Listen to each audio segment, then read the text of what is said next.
Hey everybody, how are y'all doing today? It's Cindy Stark, and I'm in here on Tuesday at 10 a.m. Eastern for my Tuesday at 10 talk.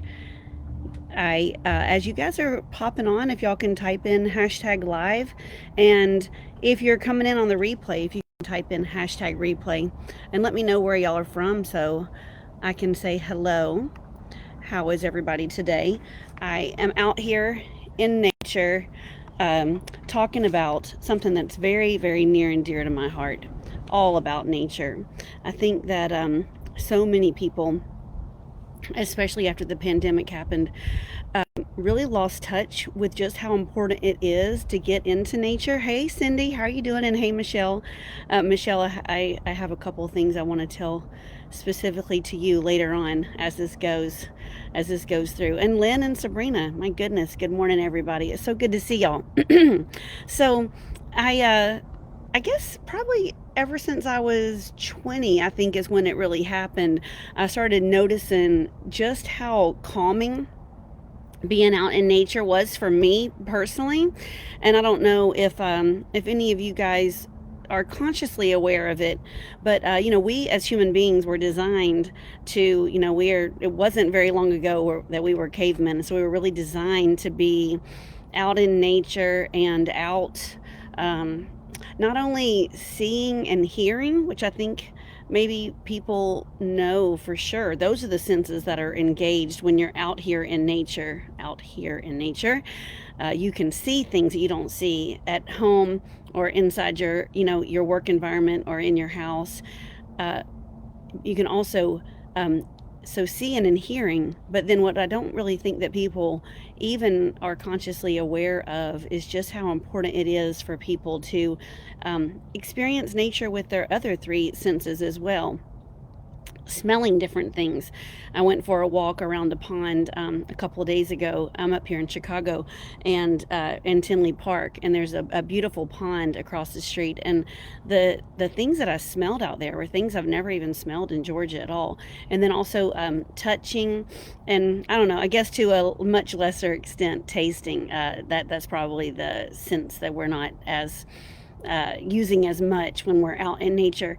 But I think that there's kind of been a move to hyper digitalize our environment, our work environment, our kids' learning environment.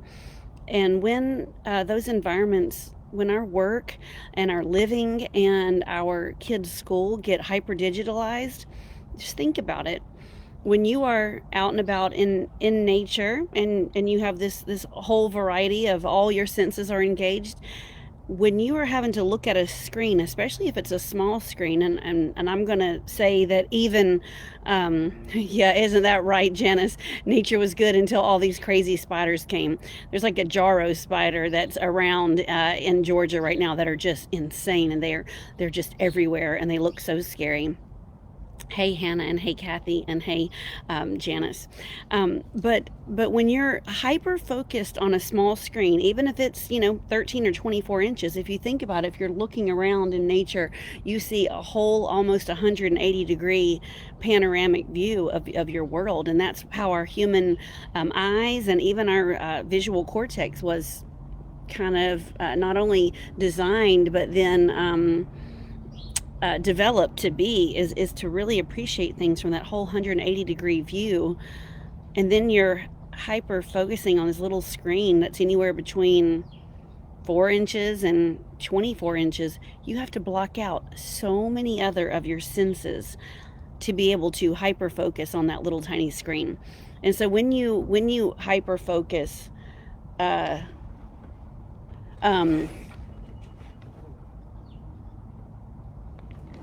when you hyper focus on just looking at one little tiny thing, then what you're blocking out is so many other things, and it's not good for our human brain. So that's kind of what I want to talk to you about today. And I think that I run a 12-week transformational health program, and most of the people that get the best results in my program are people that are in the second halves of their lives, men and women. And by that time of our lives, by the time we're over, let's say 35, 40 years old, we are realizing that we're on a lot of medicines sometimes, like blood pressure medicines. We are on, a lot of us are on anti anxiety and antidepressant medications. And sometimes we actually get on those because we're unable to focus. I have a lot of friends that are on Adderall for anxiety, attention deficit disorder.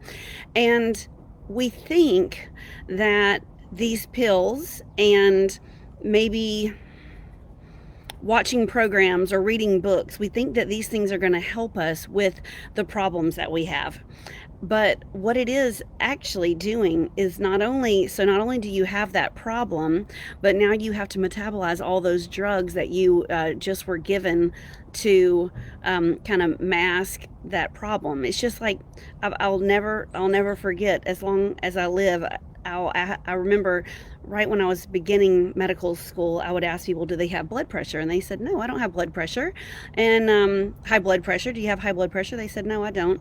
And I see that they're on like 5 bottles of blood pressure medicine. And I said, well, then what are you on this and this and this for? And they said, oh, well, I used to have high blood pressure and now I'm on these medicines and I don't have high blood pressure anymore. And I said, actually, I hate to correct you, but you do have high blood pressure. Your blood vessels have high blood pressure. These pills that you carry around with you are just making your numbers look better. You still have high blood pressure. It just makes your vital signs look better for the metrics that we look at. Okay? So really think about that. When you have, let's just say, anxiety and depression, and you take this medicine and you're like, I don't have it anymore. It's the exact same way as people with high blood pressure thinking that they don't have it anymore. You do still have it. It's just masking the symptoms. Okay, I hope that makes sense to y'all. It makes sense to me. And Lynn is saying nature versus drugs. I'll take nature all day. Yeah.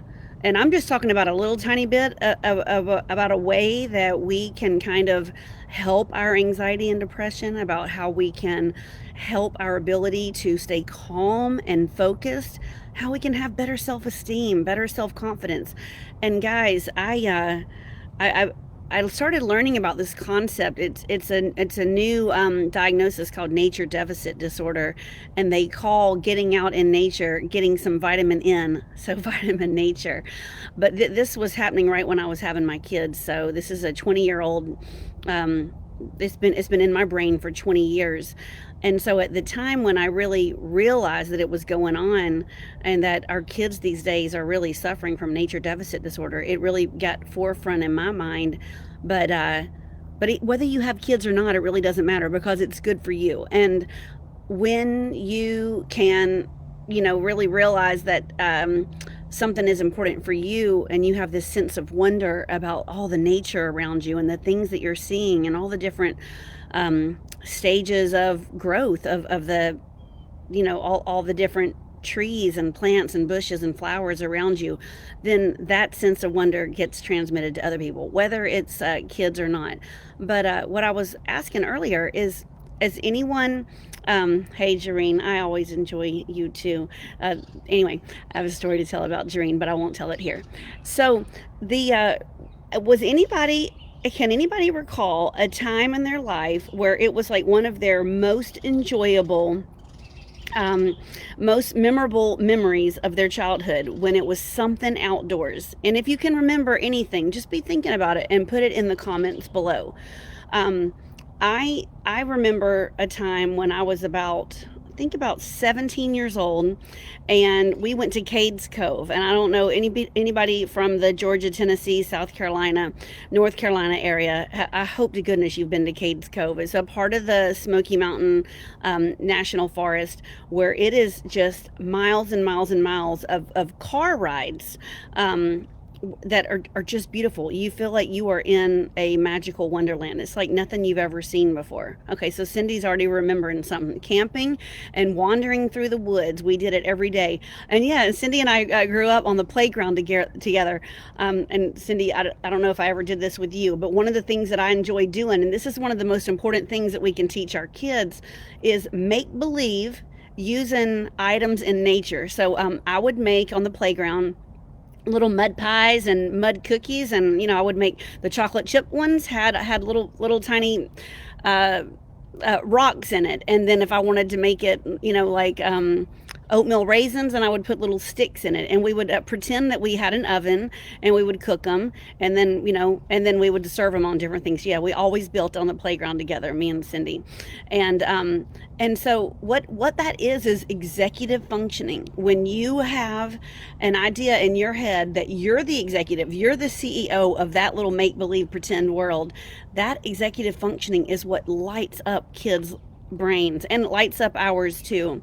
And so if you don't have that executive functioning, it's actually a higher predictor of success in the world and in the business place than anything else, is this executive functioning. And so yeah, okay, these are awesome. People are remembering so many awesome things outside. So Janice is saying she climbed to the top of Stone Mountain for Easter sunrise service. I always wanted to do that. I never did that.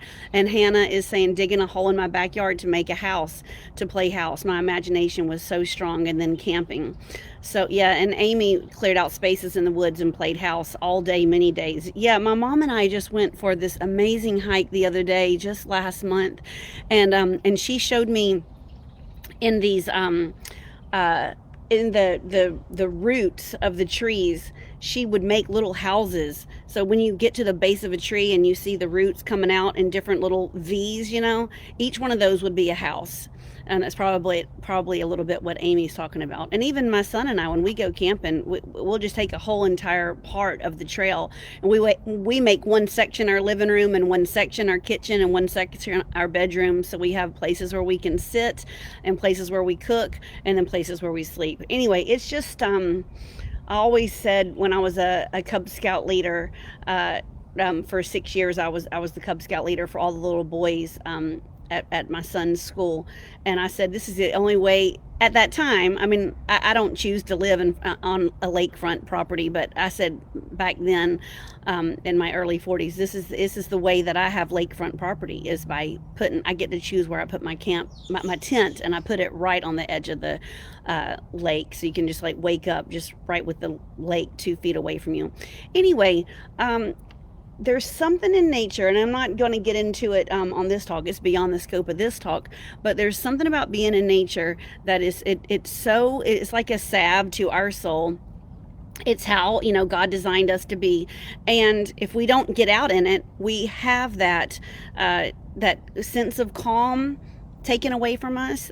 We lose the ability to focus, and then people end up reaching to things that do the opposite, not like I said before, the different kinds of prescription drugs that then you have to metabolize, but then other things where you have to where it's not focusing you or calming you at all, but it's like numbing you out, whether it's shopping, online shopping, looking at even more and more screens just to kind of distract you and calm you down from the fact that you're agitated from looking at screens. And I was watching a show a couple of days ago when they were talking about how our bodies are like little walking around oceans. So the amount of ocean on the earth and the amount of trees on the earth, the trees are kind of like our lungs and our alveoli, where we exchange gases, where we breathe in oxygen and exhale carbon dioxide. So think about your lungs as just like the trees, and then think about the water and the water in your blood as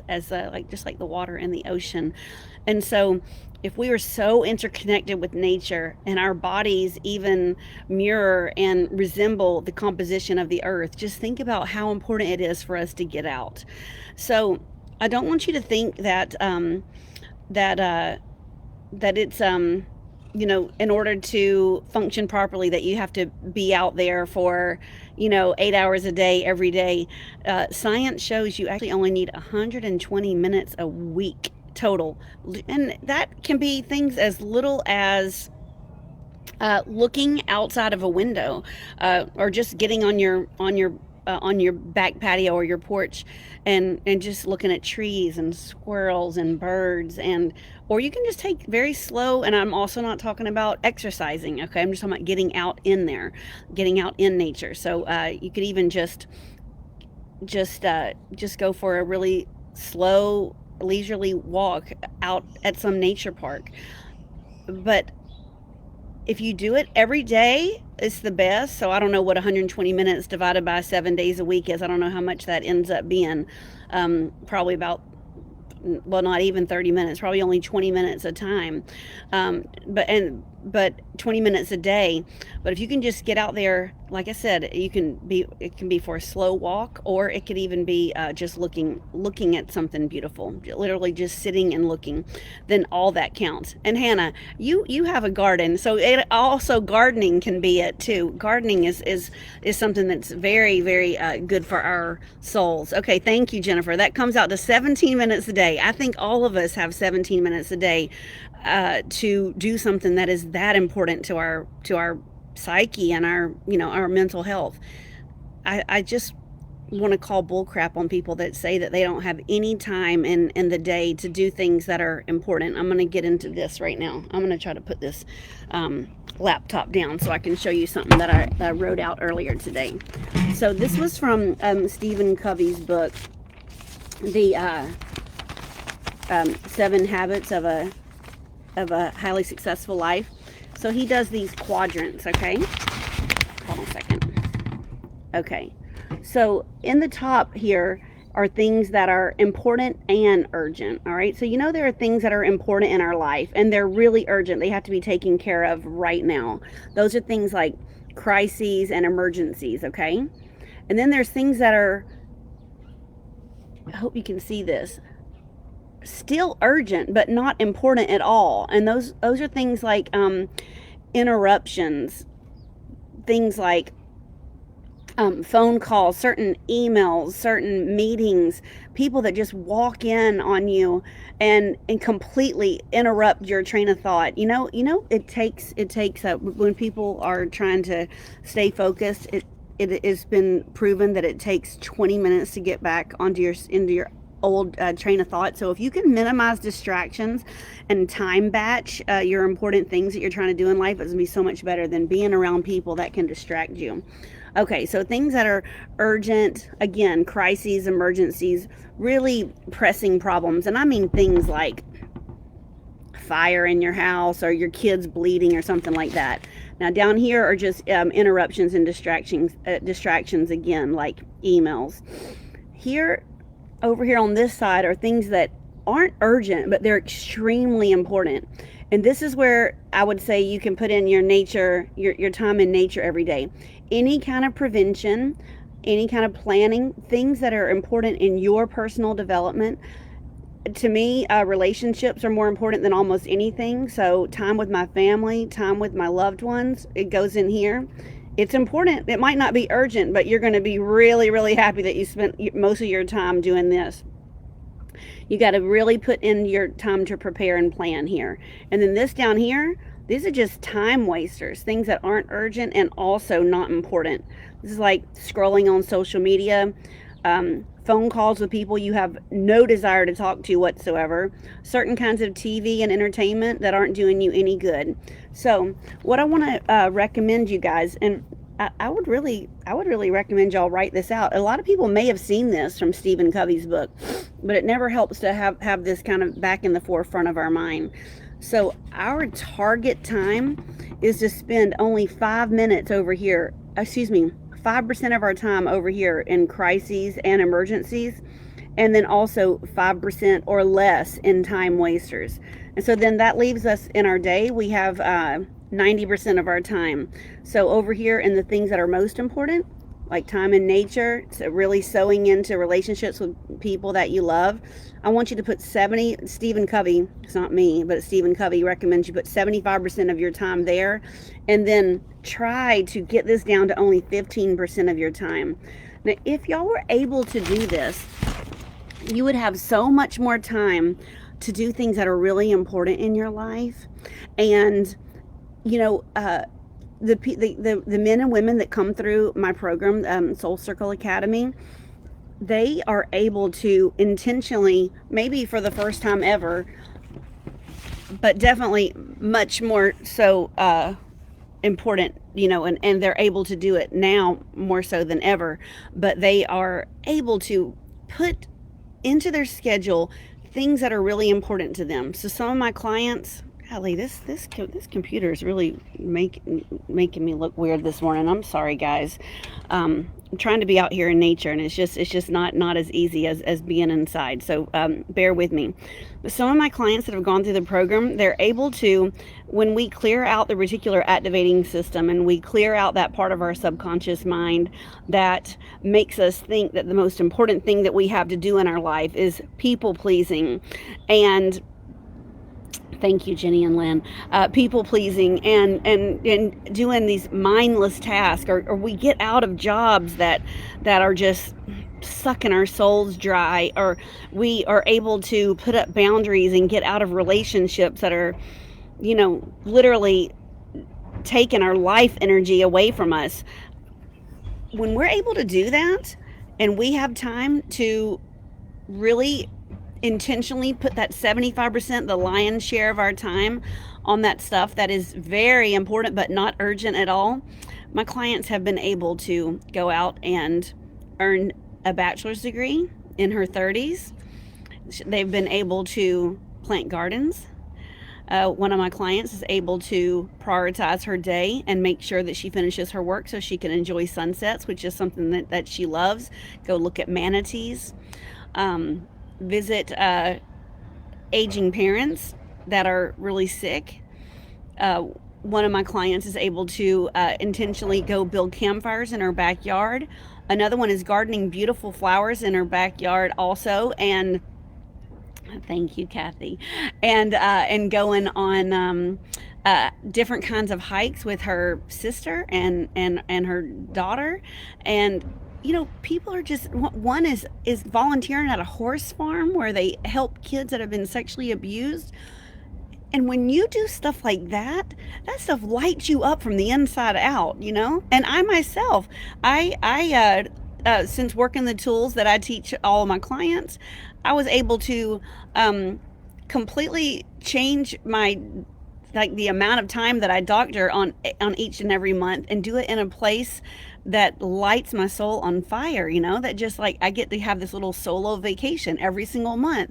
I get to go find different Airbnbs and go up and be in the North Georgia mountains. So it is just amazing when you are able to get rid of all the bullcrap programming, get rid of all the effects of all the stuff that you've really it's just been kind of inundating your brain ever since you've been born. 95% of our belief systems are created by the time that we're 7 years old. 95%, because we were just like sponges then, and we didn't even know what was going on around us. And if people told us that we couldn't be certain things, well then, gosh darn it, we thought we couldn't be certain things.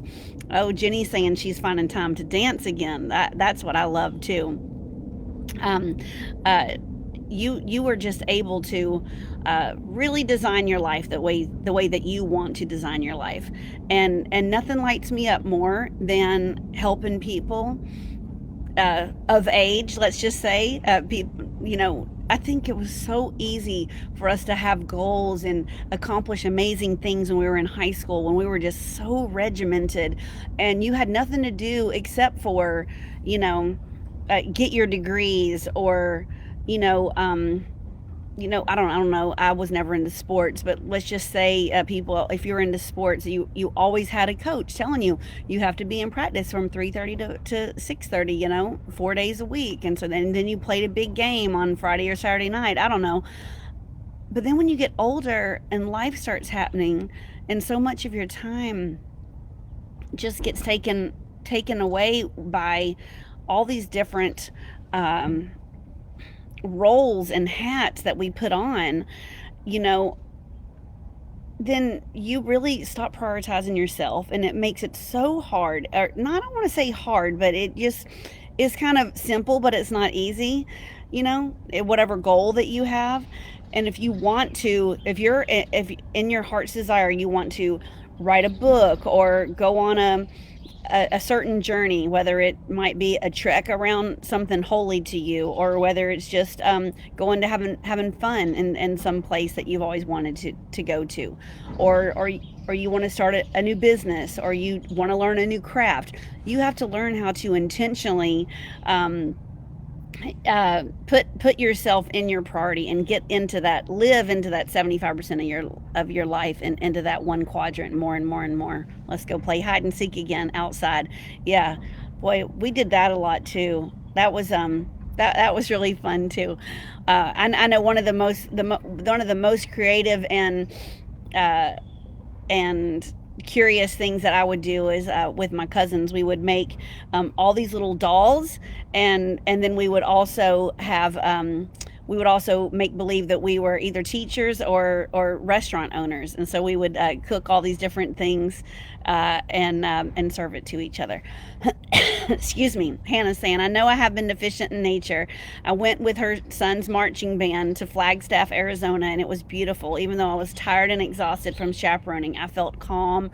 The air was fresh, and it was a good reminder to slow down. Yeah, see, Hannah, there you go. It completely demonstrating what I was just saying. When you're younger, I think that there are policies in place that teach, that have these different guidelines on what we need to do for teenagers, and so they have this time built into your son's marching band experience where they got to go to Flagstaff, Arizona. My goodness, the birds out here are going crazy. Um, there's like five of them. Just I don't know. They're wanting to get in on my talk. Yeah, and I used to climb trees a lot too. But anyway, when you were a teenager, they knew how much of your day that you needed to have dedicated just to exploration and kind of adventure. And then when you get older, you just we just lose it, guys. And if we lose it, then the younger generation loses it too. So I'm just really wanting to encourage you guys to regain that sense of wonder that you had as a kid. And I really appreciate all these different things that people have been putting up here. I had forgotten all the different things that I also did as a kid. And so just remember that version of you, and and you know even if all you do is just go outside. I know we're doing this about 2 or 3 hours a day here right now, but like Jennifer did the calculation, 17 minutes a day, that's all you need, and it'll help everything in your brain work the way that it's supposed to work. And um, and it'll help you realize that you need to start prioritizing yourself. And if you find that you are at the state of your healing journey where you are ready to once and for all get rid of everything that's holding you back, and I hope that my talk today has made you realize that you can't really say that you don't have the time, because so many of our so many of our minutes are spent with complete either distractions or time wasters. You do have the time to prioritize your health and your mindset and your mental health. And if you're in that continuum where you're ready to once and for all live that life designed uniquely for you and make that impact in your world, and you're tired of having so many of the best laid plans just go to the wayside, then just reach out to me. I would love to start a conversation with you and see if you're ready to make these last 3 months of 2022 be where you draw the line in the sand and you're ready to start living your life for yourself. And we have this 12-week transformational health program where we have a lot of one-on-one time, and also some time with other people that are on their healing journey. And we will walk you through one-on-one so many hours. I could calculate and send you a little spreadsheet of exactly what all is included in it. But just helping you get rid of all this programming that's in our mind, all these different limiting beliefs, all these different emotions that are holding us back, and realize that your whole entire brain is not there. Like, we've let it kind of block our path, but it's really there to help guide your path. It's there for you. Your subconscious mind, your conscious mind, all of it. And once you're able to learn how to rewire those parts of your brain that are specifically there, you will realize that the whole entire world is your oyster. Everything that you want to do, you are limitless. Lynn is saying mind and body and soul healing with a touch of nature and energy and neuroscience. That's right. That's exactly what it is. And Jenny's saying she's enjoying the wild animals that have come around again after Hurricane Ian. She has 7 squirrels, and before it was 3, and always the birds. Yeah, this is a true healing that'll be with you. Once you're able to get this healing for yourself, this healing is between you and God, and you will have this healing forever. You own it. You never have to go and see another doctor again, get another bottle of pills again, or any of that. You will have this healing, and it's in your heart and in your brain and in your soul forever. And we co-create it with you, and we facilitate it with you. Anyway, guys, it's been so good to talk to you today from nature. And again, if you're on the replay, please write in things that you used to do when you were a kid, the best memories. I tell you, the best memories that you're going to have, and that your kids will have too if you have kids, are going to be time with special people and special places outside. They're never going to say, oh, I just really remember the best day I ever had was watching TV. That's never going to come out of anyone's mouth. But I love you guys, and I'll see you next Tuesday at 10. Have a great day.